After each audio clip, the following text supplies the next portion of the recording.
ఇప్పుడు ఈ ఎవిస్ హాస్పిటల్ని సంప్రదించండి. స్కానింగ్ కూడా ఫ్రీగా చేస్తున్నారు. Avis hospitals. నమస్తే రమగారు. నమస్తే జయ. రమగారు, గురు పూర్ణిమ, ఆషాఢ పౌర్ణిమ. ఆషాఢ పౌర్ణిమ, గురు పూర్ణిమ, ఇంకోటి కూడా చెప్పాలి, వ్యాస పౌర్ణిమ కూడా. వ్యాస మహర్షి జన్మదినం. మామూలుగా మనకి సంవత్సరంలో 12 పౌర్ణములు ఉంటాయి. ఒక్కొక్క పౌర్ణమికి ఒక్కొక్క పేరు, ప్రత్యేకత ఉంది. శ్రావణ కార్తీకము వచ్చేది మనం పండగలాగా కూడా చేసుకుంటాం వాటిని కదా. ఈ ఆషాఢ పౌర్ణిమని ఒక పర్వదినం. మామూలుగా పున్నాల వ్రతాలు, 33 పున్నాల వ్రతాలు అలాంటివి ఉన్నాయి. స్త్రీల వ్రత కథల్లో కనపడుతుంది 33 పౌర్ణములు. అయితే పౌర్ణమి, ఈ వ్యాస పౌర్ణమి నాడు ఏంటంటే ఈ రోజున గురు పూజ చేయటం. అధ్యాపకులే కాదంటే మనకి పాఠం చెప్పిన వాళ్ళే కాకుండా ఆధ్యాత్మిక గురువులు. మనం ఎవరినో ఒకరిని గురువుగా భావిస్తాం. గురువుని సత్కరించుకోవటం, గురువుకి పాదపూజ చేసుకోవటం, గురు వందనం చేయటం. వెళ్ళి మన మాస్టర్లు ఎవరికైనా సరే వీళ్ళ వల్ల మన జీవితం మారింది అనిపిస్తుంది ఒక్కొక్కసారి.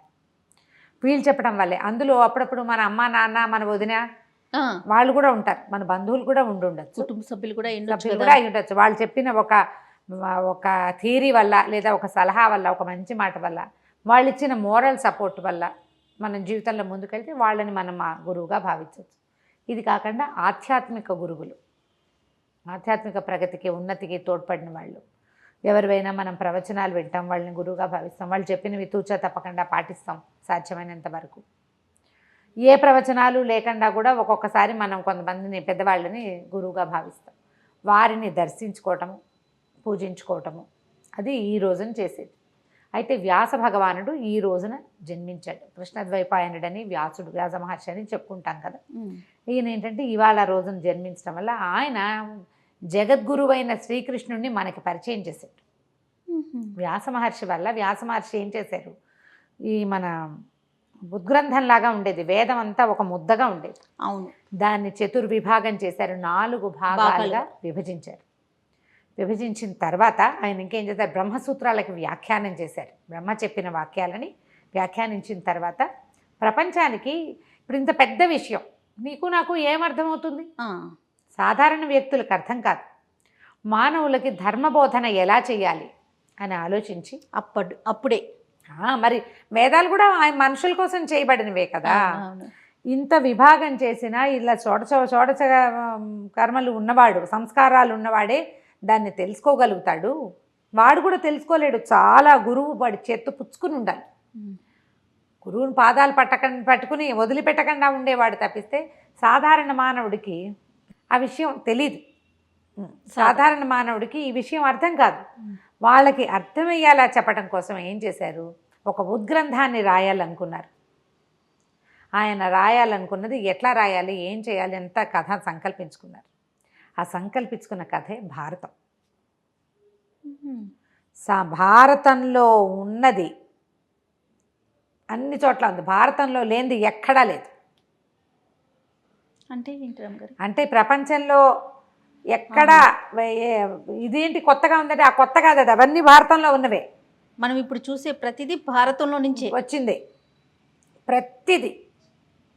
అలాంటి ఒక ఉద్గ్రంథాన్ని రచించాలని, దానివల్ల మానవులకి ధర్మం అంటే ఏంటో తెలుస్తుందని భావించాడు ఆయన. నువ్వు భావించినా భావించకపోయినా ప్రతి మనిషికి గురువు వ్యాస మహర్షి.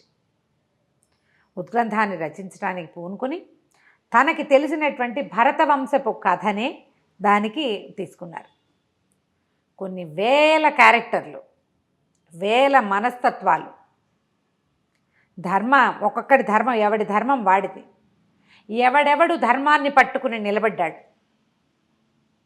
ధర్మం పక్కన నిలబడిన వాడు ఎలా ఉంటాడు, ధర్మం పక్కన నిలబడలేక తమ నుంచున్న చోటునే పట్టుకుని ఉన్నవాడు, అధర్మాన్ని పట్టుకుని నిలబడ్డవాడి పరిస్థితి ఏంటి, ఎట్లా ధర్మాన్ని పట్టుకున్నవాడు గొప్ప చరిత్ర గలవాడుగా ఉంటాడు, ధర్మాన్ని వదిలిపెట్టి అధర్మపు కొమ్ము కాసిన వాడు ఎంత అత్యద్భుతమైన వ్యక్తి అయినా కూడా చరిత్రహీనుడైపోతాడు. ఎలా నిద్దాగా ఉండాలో మనుషులు, కష్టాలు వచ్చినప్పుడు ఎలా ప్రవర్తించాలి, డబ్బు వచ్చినప్పుడు ఎట్లా ప్రవర్తించాలి, గర్వం వస్తే నీకు ఎట్లా శాస్తి చేస్తుంది ప్రకృతి, అవన్నీ కూడా వ్యాస భగవానుడు మనకు చూపించాడు. అది మొత్తం ఉద్గ్రంథం రాయడానికి బ్రహ్మదేవుడి అనేది కూడా నేను చెప్తాను. ఎవరైనా రాసేవాళ్ళు కావాలంటే వినాయకుడిని ప్రార్థించు, ఆయన రాస్తాడన్నాడు. ఇప్పుడు మనం చదువుకునే మహాభారత గాథని వ్యాస మహర్షి చెప్తుంటే సాక్షాత్తు వినాయకుడే రాశాడు, ఘంటం ఆపకుండా. ఎక్కడైనా సరే ఆగిపోయావా, నేను ఆపేస్తాను, ఇంకా నేను రాయనన్నారు. వినాయకుడు అన్నారా? నాకు కంటిన్యూస్గా చెప్పుకుంటూ పోతేనే రాస్తానన్నట్టు.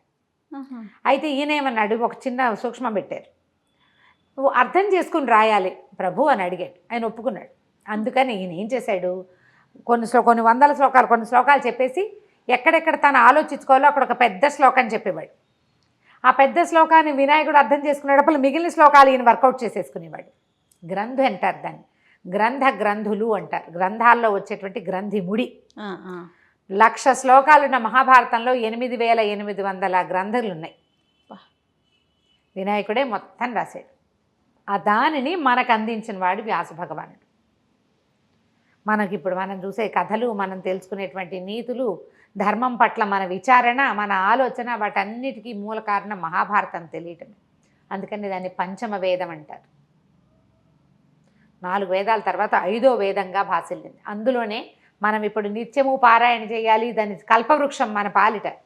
రోజు చదువుకుంటే మన జన్మ తరిస్తుందని భావించే విష్ణు సహస్రనామాన్ని వ్యాస భగవానుడే భారతంలో మనకు అందించాడు. భగవంతుణ్ణి మనకి చేరువ చేసిన వాడు వ్యాస మహర్షి. ఎందుకంటే ఇది ఒకటే కాదు, ఇందులో భగవద్గీతను కూడా మహాభారతంలోనే చెప్పారు. శ్రీకృష్ణ భగవానుడు అర్జునుడికి ఏం బోధించాడో మానవులకి సింపుల్గా చెప్పేశాడు. ఆయనే గురువు కదా మనకి. మరి వేరే ఆధ్యాత్మిక గురువు ఎందుకు? మనం మనుషుల్ని వెతుక్కోకర్లా, మనుషుల్ని వెతకవలసిన పనే లేదు. నా గురువు దొరకలేదు, నా గురువు దర్శనం ఎలా దొరుకుతుంది, కొంతమందికి ఆర్తిగా ఉంటుంది, ఫీల్ అయిపోతూ ఉంటారు, నాకు గురువు దొరకలేదు ఇంకా అని. వ్యాసుడే మన గురువు. భగవంతుడిని ఆయనే పరిచయం చేశాడు మనకి. 10 అవతారాలు ఎత్తాడు విష్ణుమూర్తి. ఏ ఒక అవతారంలోనూ ఇలా ఉండు ఇలా ఉండు అని మనకి చెప్పలేం. కృష్ణ అవతారంలో చెప్పించాడు. భగవద్గీతలో ఆయన చెప్తాడు, నన్ను ఆశ్రయించు, నాతో ఉండు, నేను నీతో ఉంటా, నువ్వంటే నాకు చాలా ఇష్టం అని మనిషికి చెప్పాడు కృష్ణుడు. నువ్వు నాతో ఉండు, నన్నే గుర్తుంచుకో, నన్నే ఆశ్రయించు, నువ్వు చేసే పనులన్నీ నా మీదే పడే, నువ్వన్నీ నేను మోస్తా, ఎందుకంటే నువ్వంటే నాకు ఇష్టం. రామావతారంలో అలాంటి మాటలు ఏం వినలా మనం. నరసింహావతారం, వామనావతారంలో డైలాగులే లేవు, మనకు తెలీదు. ఆ కృష్ణుడు చెప్పిన వాక్యాలని మనకి చక్కగా బోధించేశాడు వ్యాస మహర్షి. నిజంగా మీరు అన్నట్లుగా గురువు గురించి తాపత్రయ పడక్కర్లేదు, పట్టుకో భగవద్గీత, ఆయన కదా మనకి గురువు. ఆ భగవద్గీతని మనకు అందించిన వ్యాస మహర్షిని ఈ గురు పౌర్ణమి రోజున నమస్కరించుకుని తలచుకొని, మన ఇంట్లో మహాభారతం ఉంటే ఆ ఉద్గ్రంథాన్ని పెట్టి కోసె పూజ అంటారు, 2 పువ్వులు పెట్టండి, దానికి కాస్త గంధం చల్లి నమస్కారం చేసుకొని ధూపము దీపము పెట్టుకోండి. మహాభారతం కానీ భగవద్గీత కానీ ఉంటే అవి మనం పూజనీయ గ్రంథాలలో ఒకటి. పూజ చేసి ఊరుకోవద్దు, పేజీ తిప్పి 4 ముక్కలైనా చదవండి. ఇప్పటిదాకా చదవని వాళ్ళు భారతాన్ని కానీ భాగవతాన్ని కానీ అష్టాదశ పురాణాల్లో ఏదైనా ఒక పురాణాన్ని కానీ తీసుకుని చదువుకుంటుంటే వ్యాస మహర్షి మనకి గురువుగా అయ్యి మార్గనిర్దేశనం చేస్తాడు. మార్గనిర్దేశం లేకే కదా మనం గురువు కోసం ఎందుకు చూస్తాము. గురువు ఏంటి, చీకట్లో నుంచి వెలుగులోకి తీసుకెళ్లేవాడు. అవునండి, రుజుమార్గాన్ని చూపిస్తాడు, మనకి ఏది సరైందో అది చూపిస్తాడు. అది ఈయన చూపిస్తాడు గురువుగా భావిస్తే. తప్పకుండా నా యొక్క ఆధ్యాత్మిక గురువు ఈయనే వ్యాస మహర్షి. అంతే, ఇంకా ఆయన్నే పట్టుకోవటం అంతే. ఆయన పట్టుకుని ఆయన చెప్పిన ప్రకారం వెళ్ళు, రోజు విష్ణు సహస్రనామం పారాయణ చేసుకో, ఆటోమేటిక్గా నీకు దారి దొరుకుతుంది. ఎవడో ఇంకొకటి వేల్పుచూ తీసుకెళ్తాడు. ఆ రోజుకి ఎవరో ఒకళ్ళు వస్తారు. అట్లా కనుక ప్రయత్నం చేసుకుని ఈ గురు పౌర్ణమి రోజు మామూలుగా పౌర్ణమి నియమాలు ఏంటంటే పగలు ఉపవాసం ఉండి రాత్రి చుక్కలు చూశాక భోజనం చేస్తారు. పొద్దున ఇలా గురు పూజ కానీ ఏదైనా చేసుకుని గురు సందర్శన. ఇదే కాకుండా మనం ఏం చేయొచ్చు, దక్షిణామూర్తి దేవాలయాల్లో శివాలయాల్లో దక్షిణామూర్తి దర్శనం లభిస్తుంది, దక్షిణామూర్తి దర్శనాన్ని చేయొచ్చు. మేధో దక్షిణామూర్తికి పూజించుకోవచ్చు, దక్షిణామూర్తి స్తోత్రం చదువుకోవచ్చు. గురుపాదుకా స్తోత్రం అని దొరుకుతుంది, ఆదిశంకరులు చెప్పింది. గురుపాదుకా స్తోత్రం చదువుకోవచ్చు, పిల్లలతో కూడా చదివించవచ్చు. మంచిది. దక్షిణామూర్తి శ్లోకం ఒక్క శ్లోకం లేదా హయగ్రీవ స్తుతి, ఒక్క శ్లోకాన్ని జ్ఞానానందమయం దేవం నిర్మల స్ఫటికాకృతి ఆధారం సర్వ విద్యానం హయగ్రీవం ఉపాస్మహే. ఇంత చిన్న శ్లోకాన్నైనా పిల్లలకి చెప్పించండి. ఈ గురు పౌర్ణమి రోజున గురు పూజ నిర్వహించుకుంటే బాగుంటుంది. లేకపోతే వ్యాస మహర్షిని పూజించుకుని తలుచుకోవటం, పగలు ఉపవాసం ఉండి సాయంకాలం చుక్కలు చూశాక భోజనం చేయొచ్చు. ఇట్లా ఈ మన ప్రతి ఇది కనిపిస్తుంది కదా మనకి చంద్రబింబంలో లలితాదేవిని ఉపాసించే విధానం కూడా మనం చేసుకోవచ్చు. ఈ లలిత అర్చన చేయటం అని ఇదివరకు మనం చెప్పాం. ప్రతి పౌర్ణమికి మనం చంద్రబింబంలో అమ్మవారిని భావించి సహస్రనామం చదువుకోవడం, లలితా సహస్రం చదువుకోవటం, పాయసం చేసి కొంచెం వెండి గిన్నెలో పాలు అన్నం మనం పరమాన్నం చేసుకుంటాం కదా, చిన్న వెండి పాత్రలో అయినా పెట్టి చంద్రుడి ముందు పెట్టి ప్రసాదం తీసుకుంటే చిత్తానికి సంబంధించిన మనసుకు సంబంధించిన సమస్యలు ఉంటే అవన్నీ తొలగిపోతే మానసిక ప్రశాంతత లభిస్తుంది. అది చేయలేని వాళ్ళు ఇలా చేసుకోవచ్చు. ఈ గురు పూజా మహోత్సవం సందర్భంగా మనం పౌర్ణమి సందర్భంగా మన గురువుల్ని తలుచుకునే అవకాశం కూడా మనకు లభిస్తుంది. తప్పకుండా. నమస్తే. నమస్తే.